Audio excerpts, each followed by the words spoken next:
Hello guys, welcome back to make studio. India versus England test പരമ്പരയിലെ മൂന്നാം test അതിൻ്റെ ആവേശം വാനോളം ഉയർത്തിക്കൊണ്ട് രാജ്കോട്ടിൽ തുടരുകയാണ്. മൂന്നാം ടെസ്റ്റിൻ്റെ മൂന്നാം ദിനം അവസാനിക്കുമ്പോൾ 322 റൺസ് എന്ന കൂറ്റൻ ലീഡിലേക്ക് എത്തി നിൽക്കുകയാണ് ആതിഥേയരായ ഇന്ത്യ.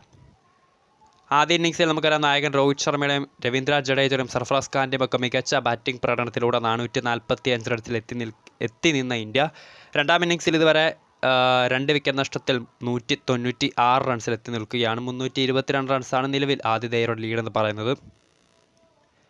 ഇന്ത്യക്ക് വേണ്ടി രണ്ടാം ഇന്നിങ്സിൽ മികച്ച ബാറ്റിംഗ് പ്രകടനം പുറത്തെടുത്ത താരങ്ങൾ തന്നെയായിരുന്നു യശസ്വി ജയ്സ്വാളും അതോടൊപ്പം തന്നെ ശുഭ്മാൻ ഗില്ലും. 133 പന്ത് നേരിട്ട ജയ്സ്വാൾ 9 ഫോറും 5 സിക്സും ഉൾപ്പെടെ തൻ്റെ സെഞ്ചുറി കുറിച്ചിട്ടുണ്ടായിരുന്നു. 104 റൺസ് എടുത്താണ് യശസ്വി ജയ്സ്വാൾ റിട്ടയർഡ് ഹർട്ടായി മടങ്ങുകയായിരുന്നു. അദ്ദേഹം ഇനി ബാറ്റിംഗ് തുടരുമോ എന്ന കാര്യത്തിൽ അപ്ഡേറ്റ് ലഭ്യമല്ല. ശുഭ്മാൻ ഗില്ലിൻ്റെ ബാറ്റിംഗ് പ്രകടനവും എടുത്തു പറയേണ്ട കാര്യം തന്നെയാണ്. 120 പന്തിൽ 6 ഫോറും 2 സിക്സും ഉൾപ്പെടെയാണ് 65 റൺസിൽ എത്തി നിൽക്കുന്നത്. 2 വിക്കറ്റുകൾ നഷ്ടപ്പെട്ടിട്ടുണ്ട്. നായകൻ രോഹിത് ശർമ്മ 19 റൺസും അതോടൊപ്പം തന്നെ രജത് പടിദാർ റൺസൊന്നും എടുക്കാതെ പുറത്തായിട്ടുണ്ട്. നിലവിൽ ശുഭ്മാൻ ഗില്ലും അതോടൊപ്പം തന്നെ കുൽദീപ് യാദവുമാണ് ഇന്ത്യക്ക് വേണ്ടി ബാറ്റിംഗ് തുടരുന്നത്. ഇന്നലെ ബെൻ ഡക്കറ്റിൻ്റെ സെഞ്ചുറിയുടെ മികവിൽ 2 വിക്കറ്റ് നഷ്ടത്തിൽ ഇന്ന് മൂന്നാം ദിനം ബാറ്റിംഗ് തുടർന്ന ഇംഗ്ലണ്ട് ശരിക്കും ഞെട്ടിപ്പിക്കുന്ന തുടക്കം തന്നെയായിരുന്നു ഇന്ത്യൻ ബോളർമാർ കാഴ്ചവെച്ചത്.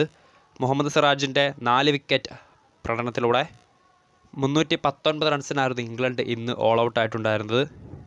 ഇംഗ്ലണ്ട് നിരയിൽ ബെൻ ഡക്കറ്റിൻ്റെ ബാറ്റിംഗ് പ്രകടനമായിരുന്നു ഇന്നലെ എടുത്ത് നിന്ന കാര്യം. ഇന്ത്യക്ക് വേണ്ടി ജസ്പ്രീത് ബുംറ 1 വിക്കറ്റും അതോടൊപ്പം തന്നെ മുഹമ്മദ് സിറാജ് 4, കുൽദീപ് യാദവ്, രവീന്ദ്ര ജഡേജ എന്നിവർ 2 വിക്കറ്റും, രവിചന്ദ്രൻ അശ്വിൻ 1 വിക്കറ്റും നേടിയിട്ടുണ്ടായിരുന്നു.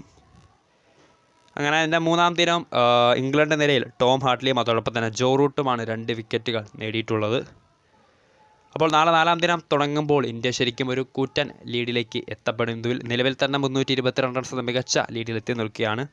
അതൊരു 400-500 വരെയൊക്കെ പോവുകയാണെങ്കിൽ നാളെ 4ാം ദിനത്തിൽ തന്നെ ഏതാണ്ട് വിജയപ്രതീക്ഷയിലേക്ക് ആതിഥേയരായ ഇന്ത്യ അടുക്കും.